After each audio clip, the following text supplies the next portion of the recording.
आता तुम्ही म्हणाल की ब्लॉगिंगच्या चॅनलवर हे व्हिडिओज का टाकते? तर पहा, हे चॅनलवर शेअर करण्यामागचं कारण म्हणजे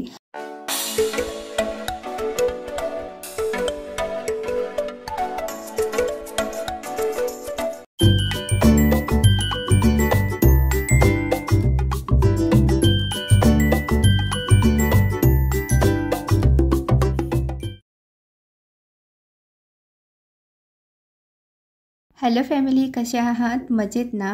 आजचा दिवस तुम्हाला खूप मस्त जाओ. या आजच्या दिवसात जे जे ठरवले असेल म्हणजे फक्त चांगल्याच गोष्टींचे दिवसभरातील प्लॅनिंग असेल ते पूर्ण होऊ देत, ही ईश्वरचरणी प्रार्थना करते. मी इथे चांगल्याच गोष्टींचंच का म्हणते किंवा इतर व्हिडिओजमध्ये पण बघा मी चांगल्याच गोष्टींबद्दल का बोलत असते. तर पहा, कसे की जे पेराल तेच उगवते, मग ते चांगले असो किंवा वाईट. लक्षात ठेवा, ज्या पद्धतीने द्याल त्याच पद्धतीने तुम्हाला रिटर्न मिळणार आहे. ॲक्शनला रिॲक्शन असते.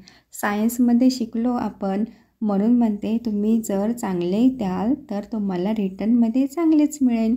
तसेच तुम्ही जर वाईट द्याल तर तुम्हाला रिटर्नमध्ये वाईटच मिळेल. हा निसर्ग नियमच आहे.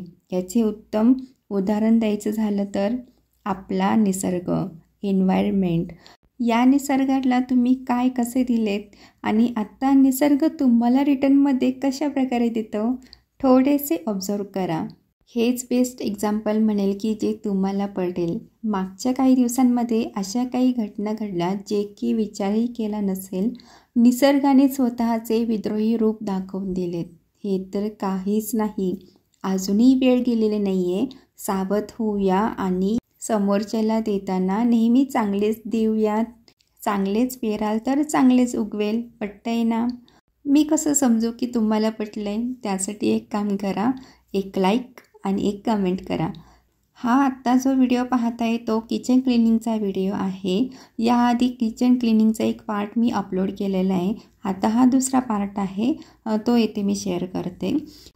थोडासा लेट करते आहे कारण की मध्ये 2-3 व्हिडिओज असे आलेत की आत्ता मुख्यमंत्री माझी लाडकी योजनेबाबतचे, त्यामुळे आपल्या चॅनलवर हे व्हिडिओज अपलोड करायला लेट होत आहे. आता तुम्ही म्हणाल की ब्लॉगिंगच्या चॅनलवर हे व्हिडिओज का टाकते? तर पहा, हे चॅनलवर शेअर करण्यामागचं कारण म्हणजे आपल्या यूट्यूब फॅमिलीमध्ये या चॅनलवरील व्हिडिओज पाहण्याची संख्या ही आपल्या लेडीज मैत्रिणी आहेत त्यांची खूप आहे आणि या योजनेबद्दलची सर्व माहिती तुमच्यापर्यंत पोहोचावी आणि त्याचा फायदा तुम्हा सर्वांना होईल या हेतूने इथे मी शेअर करत आहे. आणि यापुढेही जसजशी न्यू अपडेट येईल तसतशी मी तुम्हाला अपडेट देत राहीन, कारण की मला हे नेहमीच आवडते. मला माहीत असलेली माहिती, माझे फर्स्ट एक्सपिरियन्स तुमच्याशी शेअर करायला. आणि मुख्यमंत्री माझी लाडकी बहीण या योजनेबद्दलचे जे काही व्हिडिओज मी चॅनलला टाकले आहेत ते तुम्ही सर्वांनी पहा, म्हणजे जेंट्स आणि लेडीज दोघांनी मिळून पहा आणि शेअर करा, जेणेकरून सर्वांपर्यंत ही माहिती पोहोचेल. कोणीही या योजनेपासून वंचित राहायला नको. आणि मला स्वतःला तरी वाटते की माझ्या ज्या सर्व मैत्रिणी आहेत यूट्यूब फॅमिलीमधल्या त्या सर्वांना या योजनेचा फायदा व्हावा. मी व्हिडिओच्या स्टार्टिंगलाच बोलले की जे पेराल तेच उगवेल.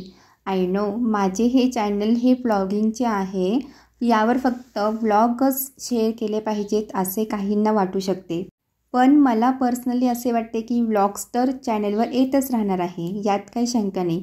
पण त्यासोबत अशा काही इन्फॉर्मेटिव्ह व्हिडिओज असतील जे की माझ्या यूट्यूब फॅमिलीसाठी खूप उपयुक्त ठरू शकतील आणि त्यांचा फायदा तुम्हाला घेता यावा यासाठी हे व्हिडिओज या आपल्या चॅनलवर टाकते. आय होप तुम्ही मला नक्की समजून घ्याल आणि असे इन्फॉर्मेटिव्ह व्हिडिओज कोणाला बघायला आवडणार नाहीत.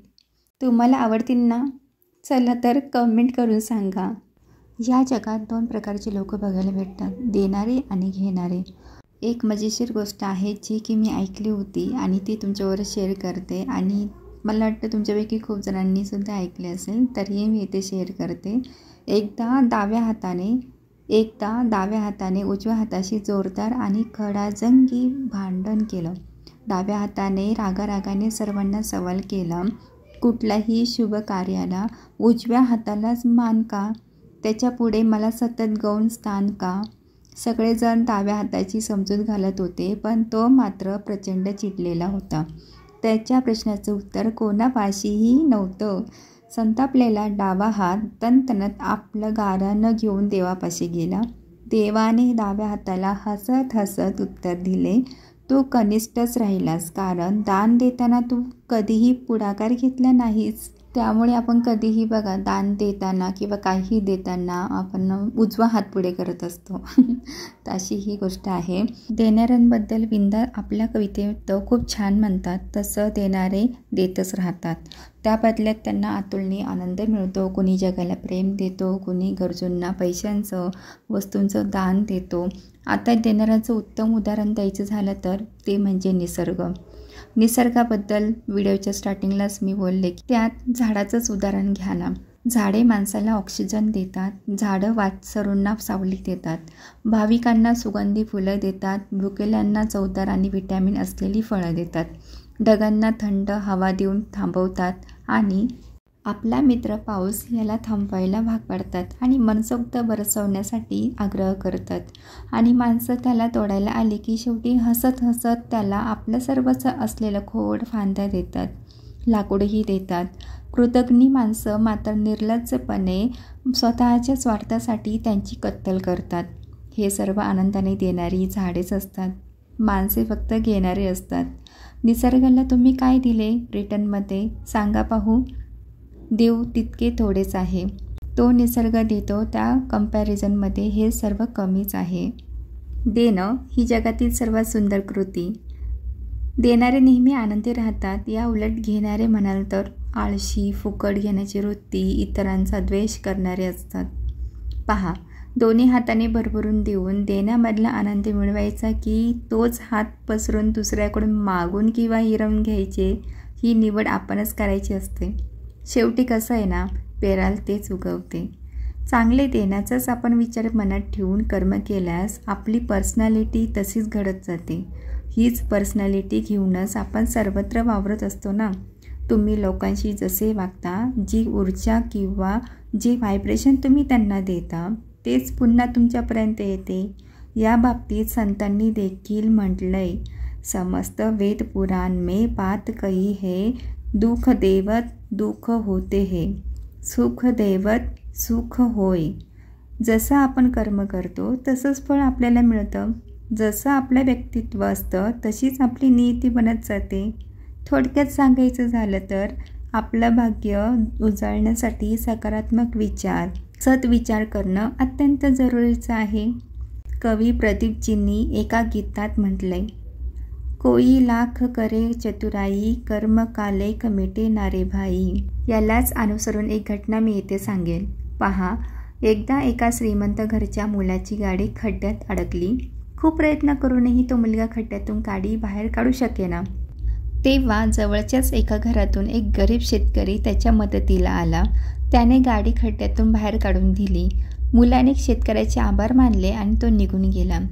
दुसऱ्या दिवशी त्या मुलाचे वडील त्या शेतकऱ्याकडे आले व म्हणाले, हे भल्या माणसा, मी तुला इनाम देऊ इच्छितो तू केलेल्या मदतीबद्दल. परंतु शेतकऱ्याने नम्रपणे सांगितलं, मला इनाम नको, केवळ मानवतेच्या दृष्टिकोनातून मी हे कर्म केलं.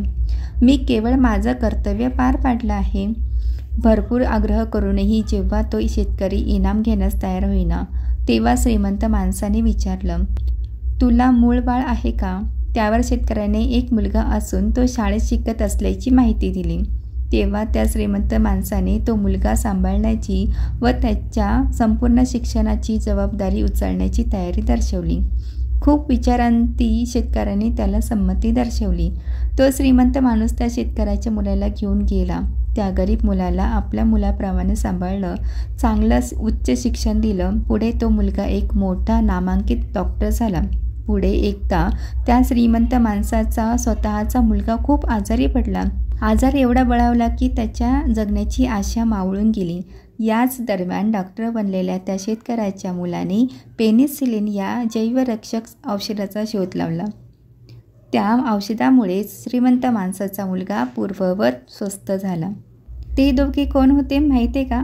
शेतकऱ्यांचा मुलगा होता डॉक्टर अलेक्झांडर फ्लेमिंग व श्रीमंत माणसाचा मुलगा जो आजारी पडला ते होते सर विन्स्टन चर्चिल, जे पुढे इंग्लंडचे पंतप्रधान झाले. त्यामुळे हे कधीच विसरू नका, या जगात जे पेराल तेच उगवतं. तसंच जितकं पेराल तितकं उगवतं, हेच खरं. चला तर, तुमच्या बाबतीत असे अनुभव आलेत का? आले असतील तर माझ्याशी नक्की शेअर करा कमेंट करून. शेवटी आपण सगळे घेणारे या कॅटेगरीपेक्षा देणारे या स्पेशल कॅटेगरीतले होऊया. या छानशा नोटवर आज बाय बाय करते. पुन्हा भेटू नवीन इन्फॉर्मेटिव्ह व्हिडिओमध्ये. हा आजचा व्हिडिओ तुम्हाला आवडला तर लाईक, शेअर, सबस्क्राईब करा. धन्यवाद.